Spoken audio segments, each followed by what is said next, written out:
산소망이라는 제목의 말씀을 함께 나누겠습니다. 여러분, 베드로는 성도를 가리켜서 나그네라 이렇게 설명합니다. 3주에 걸쳐 우리가 누구인지를 말씀드리고 있는 것입니다. 여러분, 우리는 나그네와 같은 인생으로 오늘을 살아가는 자들입니다. 하나님 나라를 목적지 삼아 거룩한 순례의 길을 가는 자들, 여러분, 그들이 성도입니다. 하나님의 나라를 목적지로 정하고 세상을 거룩한 순례의 길로 머물지 않고 지나가는 자, 여러분, 그가 성도인 줄로 믿습니다. 그래서 성도에게 세상이라는 곳은 잠시 머무는 곳입니다. 잠시 지나는 곳입니다. 이곳은 우리가 영원히 머물고 정착할 곳이 아니라는 것입니다. 그런데 문제는 어디에 있습니까? 세상을 향한 욕망이 우리 안에 있다는 것입니다. 세상을 향한 우리 안에 있는 욕망이 지나야 하는 세상을 머무는 곳으로 살게 하는 것입니다. 세상을 향한 끊임없는 우리의 욕망과 욕심이 지나고 떠나야 하는 이 세상 가운데 우리를 머물게 한다는 것입니다. 우리 말씀을 한번 보겠습니다. 민수기 32장 1절에서 5절 말씀이에요. 한 절씩 보겠습니다. 르우벤 자손과 갓 자손은 심히 많은 가축대를 가졌더라. 그들이 야셀 땅과 길르앗 땅을 본즉 그곳은 목축할 만한 장소인지라.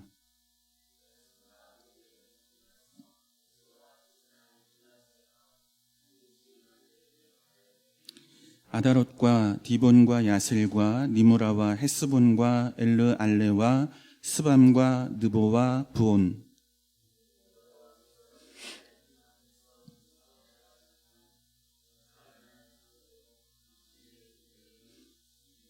함께 보겠습니다.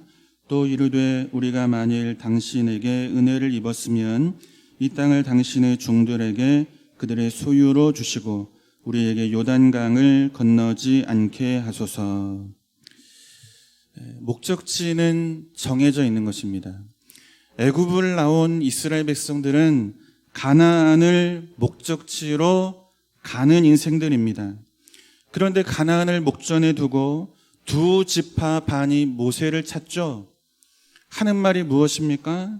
우리로 요단강을 건너지 않게 해달라는 것입니다. 이들에게 간절한 소원이 있는 거예요. 요단 동편에서 두 지파 반이 모세를 찾아서 자신들의 간절한 소원함을 말하고 있는 것입니다. 우리로 요단강을 건너지 않게 해달라는 거죠. 무슨 이야기입니까? 가나안에 제발, 간절한 소원이 있는데 가나안에 제발 들어가지 않도록 우리를 이 요단 동편에 머물도록 허락해 달라는 것입니다. 하나님께서 이스라엘을 애굽에서 나오게 하실 때에는 정해진 목적지가 있는 거죠. 가나안을 향하여 부르신 거예요. 창세전에 이미 오래전부터 우리를 아시고 당신의 예정 안에 우리를 불러내신 하나님은 우리의 인생을 향하여 가진 목적이 있는 거죠. 어디를 향한 목적입니까? 하나님 나라를 향한 목적을 가지고 있는 거예요. 하나님은 저와 여러분의 인생을 하나님 나라를 향하여 걸어가는 믿음의 순례자로 부르신 것입니다. 그런데 어디 있겠다고 말하는 거예요? 요단 동편에 있겠다고 말하는 거예요.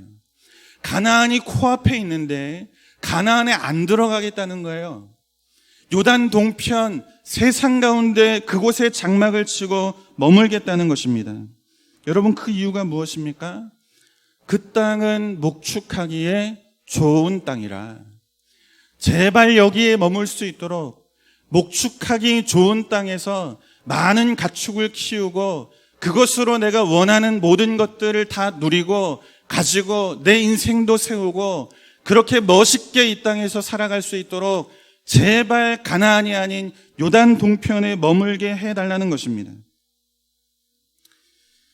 여러분, 우리 역시 이들과 다르지 않습니다. 세상에 대한 욕망 때문에 하나님 나라를 향한 거룩한 순례의 길을 가지 않는 인생이라는 거예요. 세상에 대한 끊임없는 욕망에 묶여서 하나님께서 우리에게 말씀하시고 약속하신 하나님 나라, 그 나라를 향한 거룩한 순례의 길을 가지 않는 자들이 참으로 많은 것이 교회 안에 있는 성도들의 모습인 거죠. 여러분, 목사를 무엇이라고 부릅니까? 주의 종이라고 부릅니다. 그죠? 목사를 주의 종이라고 부르잖아요. 그죠? 그런데 종의 길을 가고 싶어 하지를 않아요. 주인 되는 길을 원하죠. 이 땅에서 이름을 남기고 싶고 큰 교회를 만들고 싶은 것이 목사이고 주의 종이지만 욕망에 끌려 살아가는 목사들의 현실인 거예요. 주의 종이여, 하나님이 우리에게 허락하신 말씀에 의지하여 오늘을 살아간다고 하는 입술의 고백은 있지만 정작 그 삶에서 드러나는 것은 뭡니까? 종의 길이 아닌 거예요. 주인의 길을 원하는 거죠. 이름을 남기기를 원하고 큰 교회를 만드는 길, 이 길을 가고 싶어하는 욕망에 묶여 오늘을 살아가는 수많은 목회자들이 여러분, 우리 주변에 있는 것입니다. 저도 예외가 아닐 수 있는 거죠. 성도는 다르겠습니까? 성도 역시 다르지 않은 거예요. 세상에 대한 욕망을 끊임없이 쫓으며 살아가죠. 거룩이라고 하는 명분을 앞에 두고 현실 속에서는 세상의 욕망에 끌려 살아가는 거예요. 장로라고 하는 직분의 거룩한 명분 앞에 우린 무엇을 남기기를 원합니까? 누구누구 장로라는 이름을 남기고 싶어 하잖아요. 권사라고 하는 거룩한 직분의 명분 속에서 무엇을 남기기를 원합니까? 아, 누구누구 권사님 참 대단해. 이것을 남기기를 원하고 그 소리를 듣고 싶은 것이 세상 욕망에 갇혀 살아가는 우리의 인생인 거예요. 가나안이 앞에 있는 거예요. 이곳으로 하나님 우리를 부르시는 거예요. 그런데 그곳을 향하여 가지 않고 요단 동편에 머물고 싶은 것이 오늘 이 시대에 예수를 믿지만 교회 안에서 주의 종이라는 고백을 살아가고 있지만 결국은 우리가 인생의 주인이 되어 하나님을 종으로 부리며 우리 욕망과 욕심을 채우기 위한 수단이 기도가 되어 살아가는 것이 오늘 우리의 현실인 것입니다.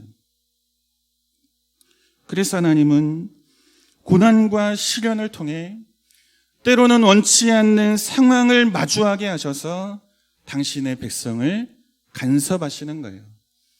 때로는 실패하게 하시고, 때로는 낙오자처럼 되게 하시고, 때로는 흩어진 나그네처럼 오늘을 살게 하시죠.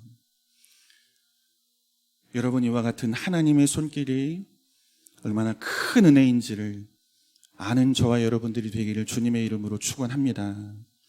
실패가 은혜인 거예요.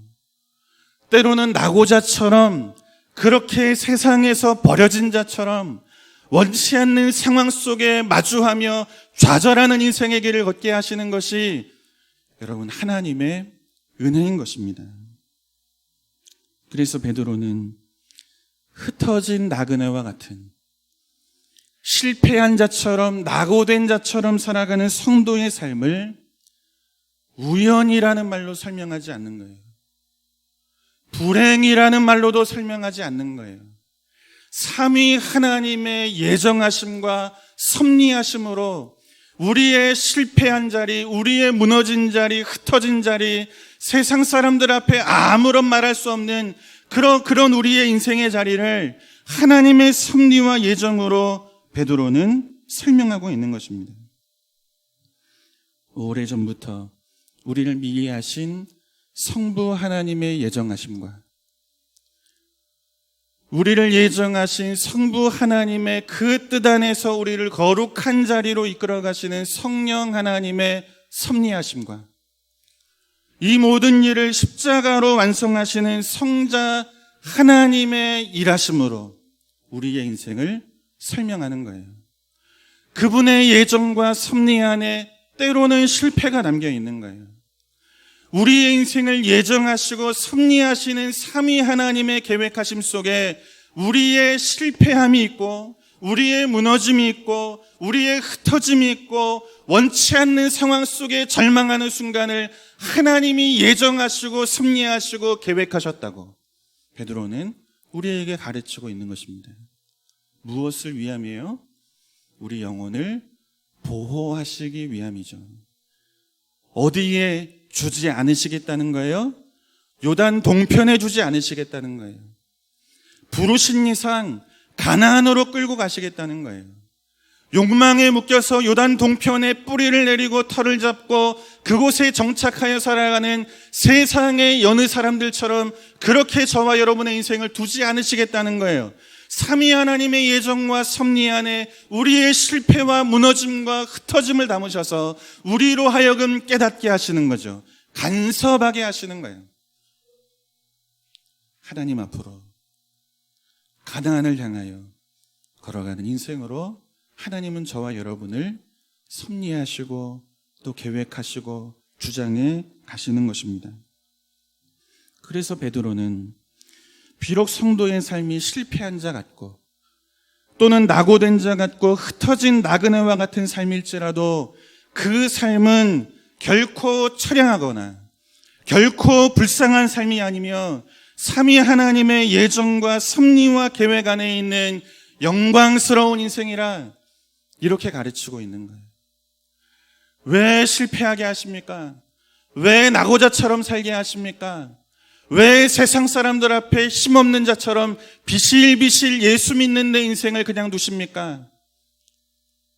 그런데 이것이 하나님이 우리의 인생을 간섭하시고 이끌어 가시는 은혜라. 이것이 성도의 인생이 갖는 영광이라 베드로는 가르치고 있는 거예요. 그래서 흩어진 나그네로 살게 하신 하나님 그분을 찬송하라. 이렇게 가르치고 있는 것입니다. 확인해 볼까요? 3절이에요. 우리 3절을 한번 보겠습니다. 같이 봅니다. 우리 주 예수 그리스도의 아버지 하나님을 찬송하리로다. 그의 많으신 긍휼대로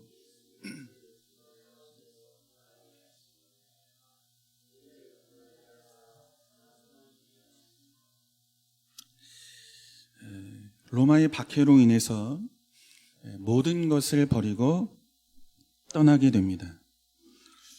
고향을 떠나 본도와 갈라디아, 또 갑바도기아, 비두니아, 아시아 이런 곳으로 다 흩어지는 인생의 길을 당시의 그리스도인들이 걷습니다. 이들에게는 질문이 있는 거예요. 전능하신 하나님이 내 편인데 왜 흩어지게 하십니까? 그죠? 하나님은 참 능력이 많으신데 그 능력으로 어찌 이 로마의 군대 하나를 이기지 못하게 하십니까?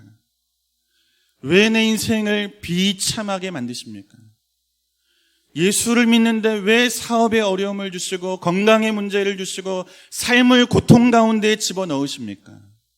승리를 주셔야죠. 그 힘으로 나를 일으키셔야죠. 내 인생을 새롭게 하셔야죠. 이것이 이들의 질문인 거예요. 신앙에 대한 회의가 찾아오는 거예요. 왜 예수를 믿어야 하는지 그 이유를 도무지 알 수가 없는 거죠. 하나님을 의심하게 되고 불평과 원망이 찾아오는 것입니다. 여러분, 오늘 우리 인생도 이와 다르지 않은 거예요. 얼마나 수많은 기도를 가지고 하나님 앞에서 살아가십니까? 채워달라고, 고쳐달라고, 이기게 해달라고. 우리가 얼마나 하나님 앞에 기도합니까? 전능하신 하나님 앞에. 절절한 기도의 제목을 가지고 살잖아요. 지옥 같은 내 인생과 내 상황들 속에서 나를 구원해달라고. 이 지옥 같은 상황 속에서, 이 문제 속에서 내 영혼을 구원해 주시고 내 가정을 살려주시고 내 자녀를 지켜달라고 절절한 기도의 제목을 가지고 살아가잖아요. 그런데 원하는 대로 이루어지지가 않는 거예요. 문제는 여전해요. 지옥 같은 상황은 바뀌지를 않는 것입니다. 예수 믿는 내 인생이 참 불쌍해 보이죠. 응답이 없으시는 하나님 앞에 그저 벽 앞에 부르짖듯 답이 없는 그 상황 속에 내 인생이 처량해 보이는 것입니다. 예수를 왜 믿어야 하는가?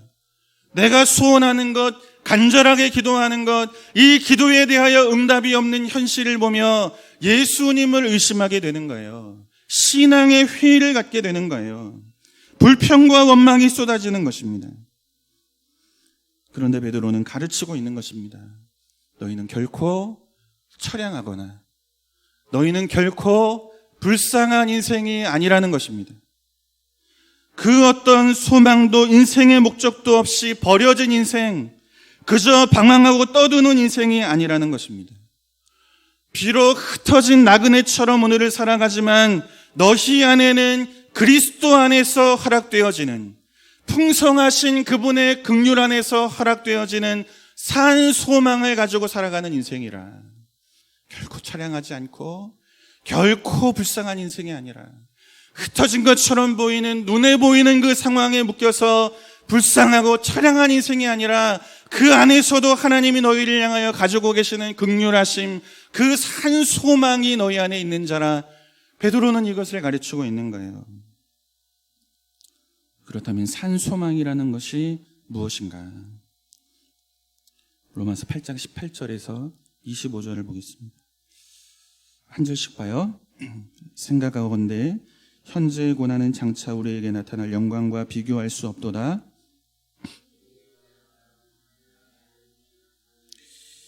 피조물이 허무한데 굴복하는 것은 자기 뜻이 아니요 오직 굴복하게 하시는 이로 말미암음이라.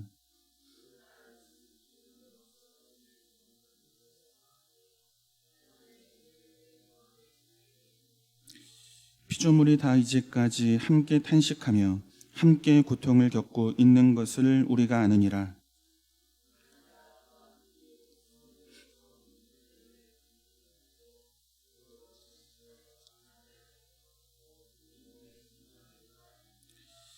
우리가 소망으로 구원을 얻었음에 보이는 소망이 소망이 아니니 보이는 것을 누가 바라리요.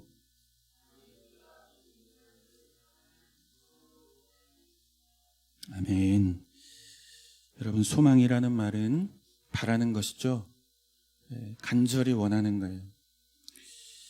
학생이 가장 바라는 것이 있다면 그것은 좋은 성적 받고 좋은 대학 가는 것입니다.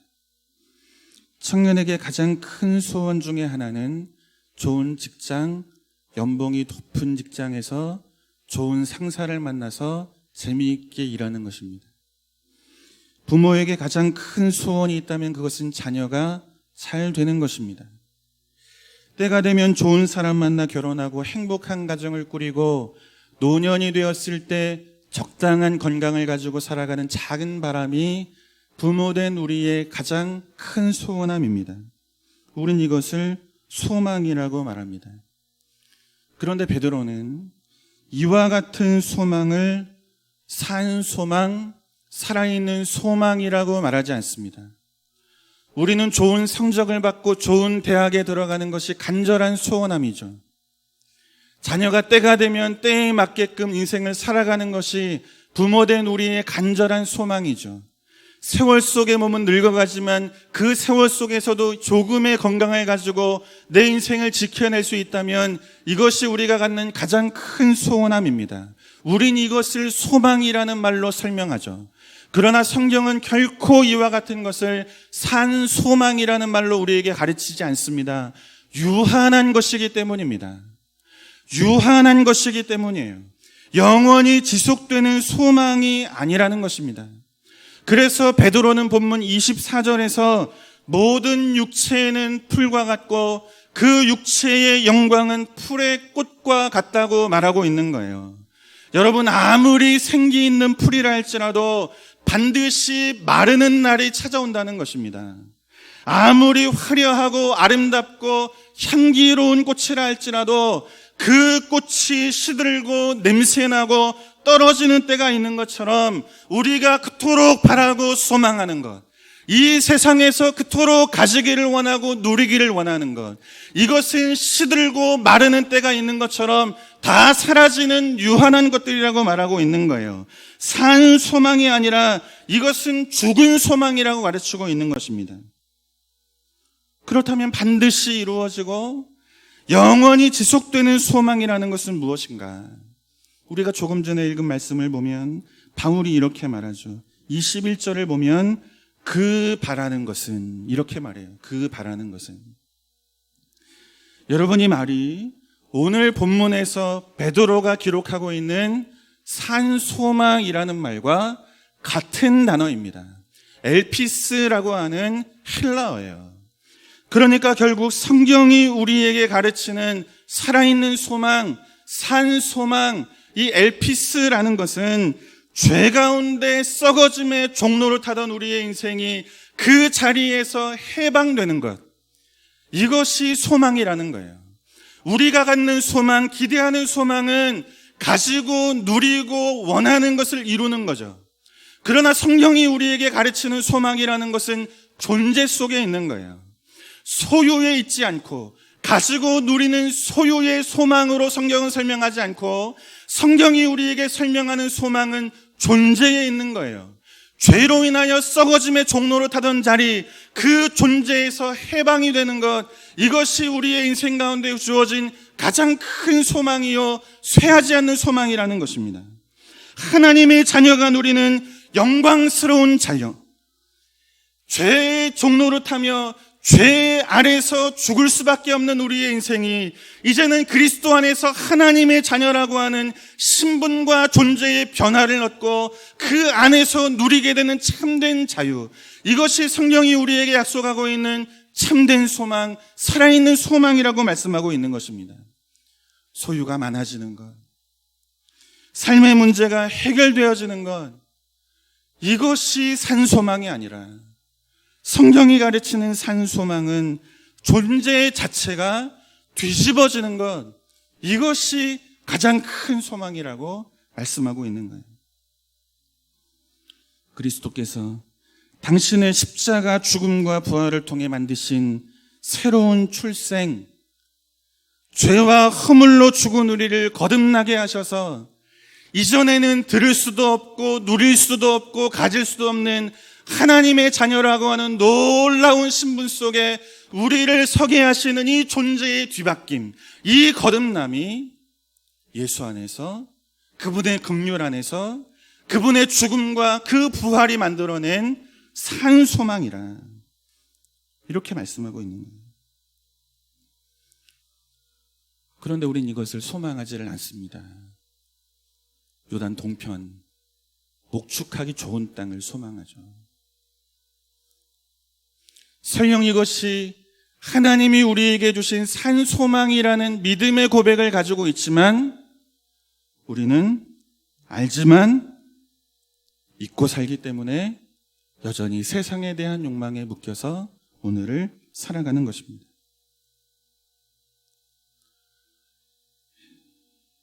사랑하는 성도 여러분, 하나님 없는 인간의 결국이, 그 비참함이 무엇인지를 알아야 됩니다.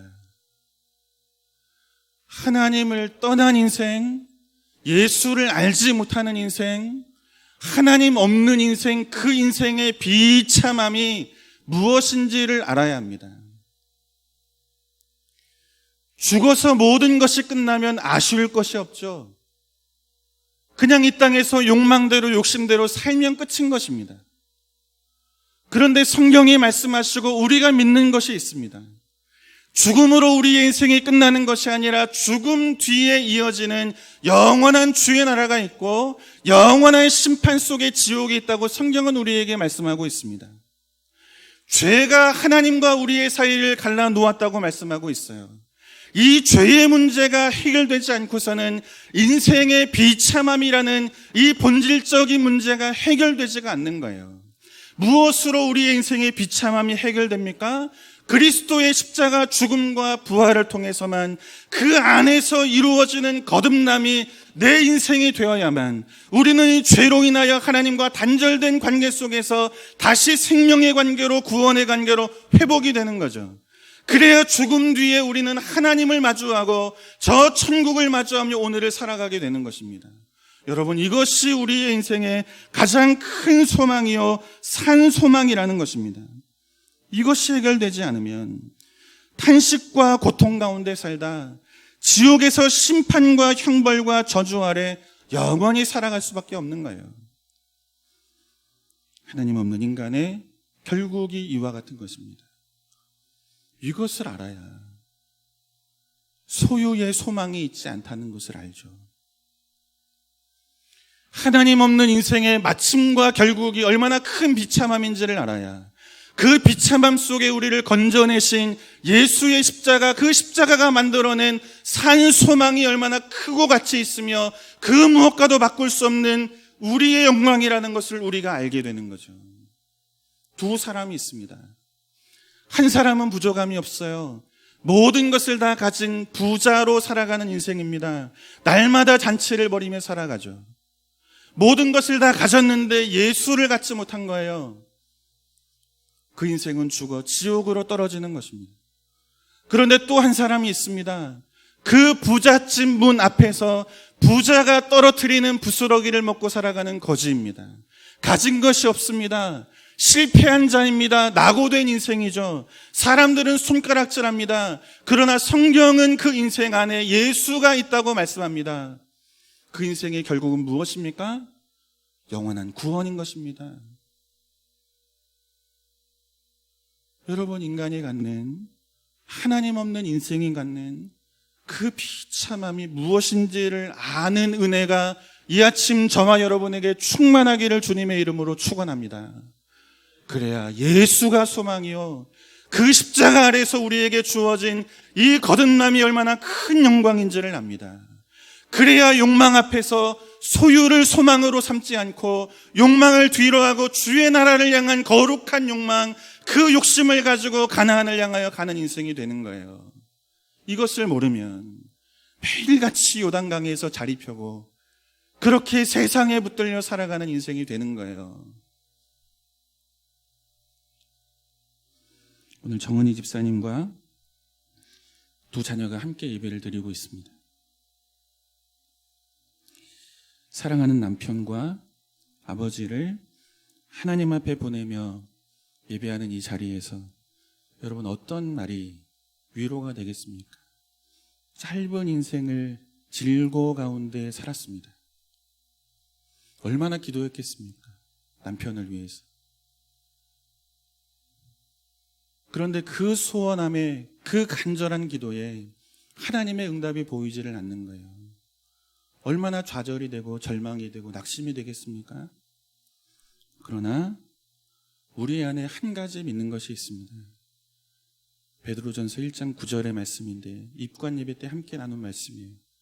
믿음의 결국 영혼의 구원을 얻음이라. 짧은 인생을 질고 가운데 살았지만, 그럼에도 불구하고 희미하지만 예수 그리스도 그분을 믿는 믿음을 가지고 살아온 것입니다. 이전의 삶이 무엇인지는 알 수 없어요. 그러나 믿음 안에서 우리 공로 없이, 우리 부족함 속에서도 구원하시고 건져내시고 거듭나게 하시는 분이 우리 하나님인 줄로 믿습니다. 여기에 힘이 있는 거예요. 여기에 큰 위로가 있는 거예요. 죽음을 이길 수 있는 성도의 힘이 산 소망, 믿음 안에서 주어지는 거듭남, 하나님 없는 인생의 비참함 속에 우리를 건져내신 예수 그리스도 그 십자가의 은혜, 이것이 우리가 갖는 죽음을 이기는 힘인 거죠. 이 큰 위로와 힘이 이 아침 우리 정은희 집사님과 두 자녀에게 있기를 주님의 이름으로 축원합니다. 하나님의 큰 위로가 가정 가운데 충만하기를 다시 한번 주님의 이름으로 축원합니다.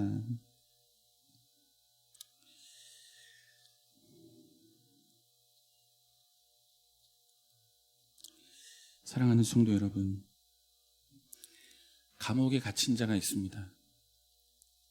감옥에 갇힌 자에게는 가장 큰 소망이 뭐겠습니까? 감옥에 갇혔는데 달마다 5성급 호텔에서 나오는 식단으로 식사를 합니다. 행복한 것입니까?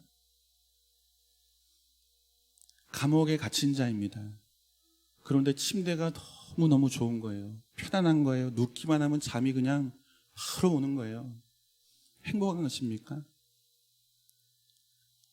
그런데 우리는 그걸 행복으로 여기며 사는 거죠. 나와야 되는 거예요. 수의를 벗고 자유인이라고 하는 신분을 가지고 감옥에서 나오는 거예요. 이것이 가장 큰 행복이죠. 그런데 우리는 감옥 안에서 좋은 것 먹고 편안하게 살면 이것을 행복이라고 그렇게 여기며 주를 멀리하고 예배를 소홀히 하고 하나님의 영광 앞에 헌신하는 길을 멀리하며 살아가는 것이 오늘 우리의 인생인 거예요. 가나안은 저 앞에 두고 이 요단강의 장막을 치고 살아가는 것이 오늘 우리의 인생인 것입니다. 끊임없이 세상을 갈망하며 세상을 향한 욕심과 욕망이 기도의 제목이 되어 부르짖으며 살아가는 것이 오늘 우리의 인생입니다. 세상이 주는 유한한 소망에 묶여서 영원한 소망을 잃어버린 자로 살아갑니다. 그래서 간섭하시는 거예요. 고난과 시련의 자리로 끌고 가시고 수많은 박해를 통해서 흩어지게 하시고 때로는 가난하게 하시고 곤고하게 하시고 원치 않는 상황을 마주하게 하셔서 풀처럼 마르고 꽃처럼 시드는 세상과 세상의 영광을 보며 절망하게 하는 거예요. 더 이상 유한한 소망에 묶여 영원한 소망을 잃어버린 자로 살지 않도록 썩지 않는 것, 더럽지 않는 것, 쇠하지 않는 것, 영원한 주의 나라 이것을 소망하는 자로 우리를 살게 하시는 것입니다. 그래서 성도에게 고난은, 시련은, 가난과 곤고함과 흩어짐은 우리 영혼을 지키고 보호하시려는 하나님의 크신 사랑인 것입니다. 이것을 알면 흩어진 나그네와 같은 자리에서 베드로처럼 예수 그리스도 그 아버지 하나님을 찬송하리로다. 이 고백이 나오는 거예요. 이 고백이. 실패한 자리에서도 불평할 만한 그 자리에서도 그 실패가 예수 안에서 어떠한 계획 속에 내 인생 가운데 주어져 있는지를 알면 그러면 그때 그 고난이 나를 지키시려는 하나님의 위대하신 사랑의 손길이라는 것을 알고 하나님을 찬송하는 거예요. 하나님을 찬송하는 거예요. 사랑하는 성도 여러분, 베드로의 이 고백이 오늘 이 아침 우리의 고백이 되어서 어떠한 상황 속에서도 썩지 않고 더럽지 않고 쇠하지 않는 산소망, 이 산소망을 주신 하나님을 찬양하는 자로 그렇게 살아가는 저와 여러분 될 수 있기를 주님의 이름으로 축원합니다.